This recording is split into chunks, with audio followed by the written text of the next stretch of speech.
So after my husband died, my mother-in-law now started fighting me and everything.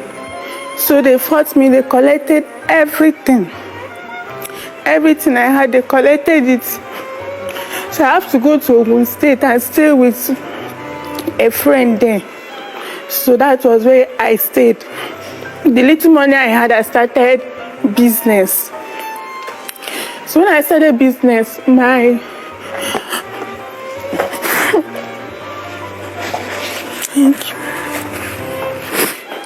all of a sudden, my husband's other sister, 9, came one day. She called me one morning that she please come home and she please come and save her, that she's in Ikorodu bus stop, that they're trying to beat, some women are trying to beat her.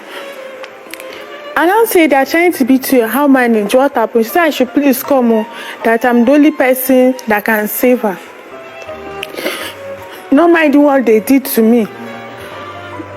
5 days at my hospital, just 5 days when I lost my husband. And I went to Ikorodu bus stop without knowing that it was a plan. According to Amibo, but they are Yoruba, they said if you have not completed your 41 days, you're not supposed to come outside. You're not supposed to be seen outside. So when I came outside, people now told me that I should go back home. That is a taboo. So when I went back, she still called me again. She was crying that she please come, that she please come. I said I'm coming, what happened? And after that, people saw me outside, they sent me back. She said I should come, I should not mind those people. So how will she now come in, tell me to come out when she knows their tradition? So when I came to Ikorodu bus stop, she now told me that she's owing some women money and she has not paid them. That is why they gathered, 3 of them, that they will beat her, they will disgrace her. And I asked her how much. She now told me that is 35,000. I said okay. And I told the women that people should just leave her. They said no, they will not leave her until they see their money. And I went to bank. I withdrew the money. I gave them. They now left. So as I told her, let me quickly rush and go back home. She said there is nothing for her and her kids to eat. That she please give her, even if it's 2,500 or 3,000, so that she can buy food for her children. And I gave her the money. As I was going, she still called me back again that she does not have transport that she please help her with the transport. I gave her. I now left. She called me back again that if she feed them today, what of tomorrow? That she please help her. That even if it's 10,000, I should give her so that she can use it and buy small market and start selling. And I said, but I don't have enough. She said, I went to bank. I should still go back and withdraw money. What's her name? Her name is Yarazaki. That is what we used to call Yarazaki. You don't know her? Yarazaki is Celia. Okay. But I don't know her husband's name. Celia is her name. So I told her, okay, no problem. What's the name of your late husband? Waid Jimo. He's a basketballer. Waid what? Jimo. Okay. So I now went to bank. I withdrew the money I gave her. I left. So after 2 weeks again, when MBF came to our house at Ikorodu, they now called me. I came. They brought food stuff. They brought things for me. They shared it among themselves. They did not give me anything, even the money. It was in the evening that one of his brother's wife was telling the second that, see the money that they gave me in envelope, that she should take her own. I was surprised. And I asked her, how will you share money that they gave you to give me? She said, what are you saying? Is it not my baboko? You better keep quiet too, before people start thinking you are the one that killed him and now you are dragging money with us. So my pastor was there with me. She now told me I should leave them. I should not talk. So I now lived and they shared everything among themselves that day. So the next day, I now went back to Ogun State. Ogijo is not far, it's just 15 naira transport. Because my mother-in-law is fighting me. Whenever I'm alone like this, she will come. She don't tell me, Omo Igbo, I've told you, I don't tell you where they go. They go, Omo Igbo, they go. And I say, go where? So I should go back to my family. And the person that brought me here is dead. So I should go. I said I should go while I'm pregnant. She said, yes, so I should go. I should go. That this house now belongs to her.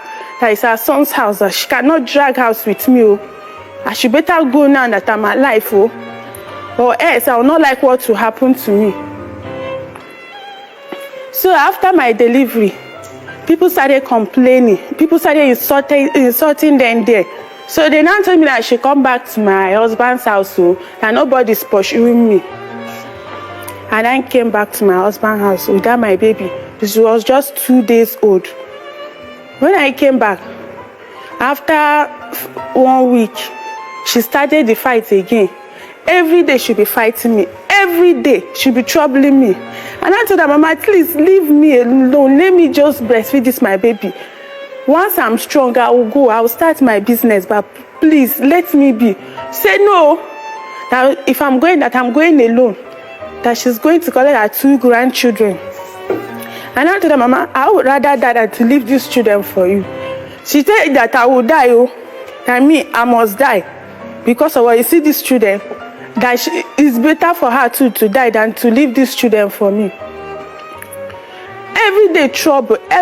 One day she now invited that her daughter that I helped to come and beat me. That was when my baby was 21 days old. And they snatched my baby. I said, never, I must collect my baby back. So I don't know how to manage. It was as if, I don't know what the mother now came outside with broom. She now touched me with the broom. I started going. And before I got to Odoguyo, it was as if someone tapped me like this. Where is your children? And I turned back. I said, my children. I started running like mad person that night, around after 8. When I went back, I said, today, I would rather die here. It's either people give me my children or I'll die here. They refuse. People now gather. When crowd gather, one man now said, release our children for her. My mother-in-law now told me that I should choose my life or the children. And I said, my children. She said, okay, I should dare her. That she will not give me. So I used vaccination. I pushed the door. I entered. They locked the door. And I entered through window. And I carried my 21 days baby with my first son. But then he was just 1 year old. When I carried the baby, I now left around that after 8. Before I got to Ilasa, it was to 1. I was tired, nobody. In fact, I didn't even know where I'm going. But I just remember that when I was still staying around Ilasa, I knew one of my members, Mommy Paul. So we were in good times with her. So I now said, okay, let me go to her house.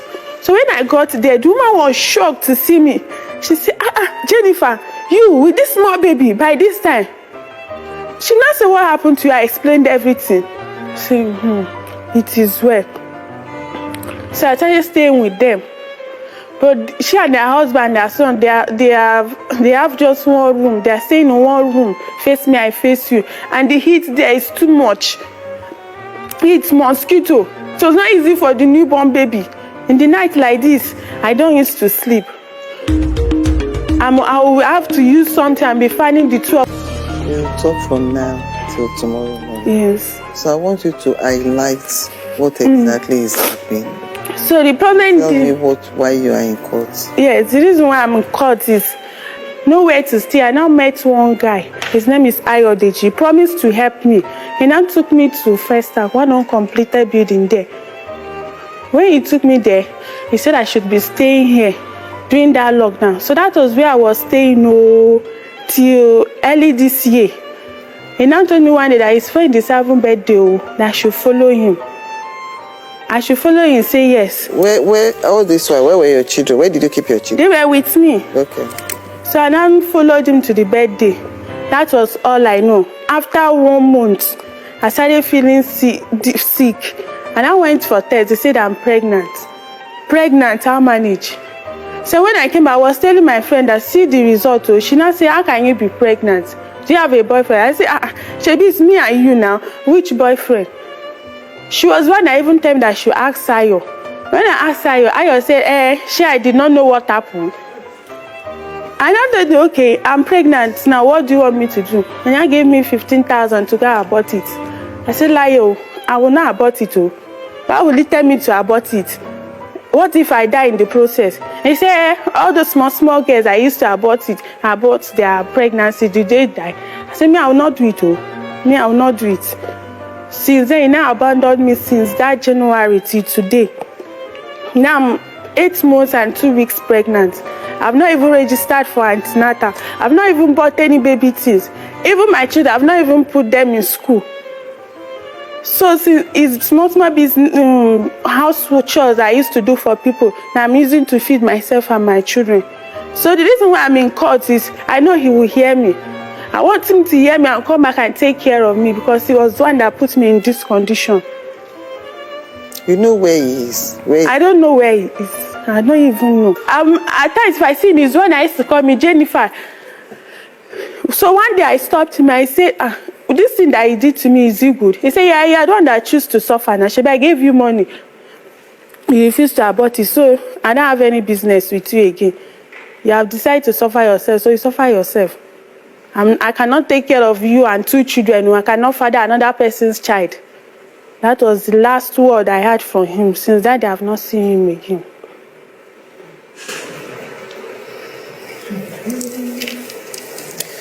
You have to find a way that we can reach him. You have his phone number? I don't have his phone number. You don't have any common friend that can give you his address or phone number? Nobody. How did you meet him? I met him at that Mile 2. He was one that brought me to First Stack, to that uncompensated. So if you go to that Mile 2, there's nobody that can give you his contact? Nobody. It's because they've scattered Mile 2 that last year.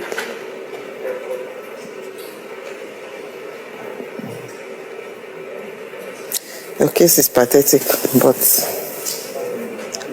there's little we could do now without having anything to lead us to him.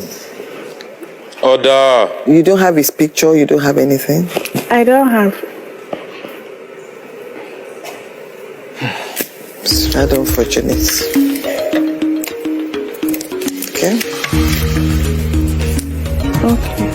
So, anytime, maybe now, maybe later, stop crying.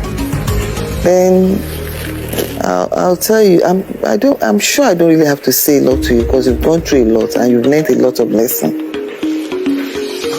Really? Yes. So, you don't just go out with people you are not 100% sure of. He took advantage of you. Don't make yourself vulnerable. Don't put yourself in such positions that somebody can take advantage of you just like that.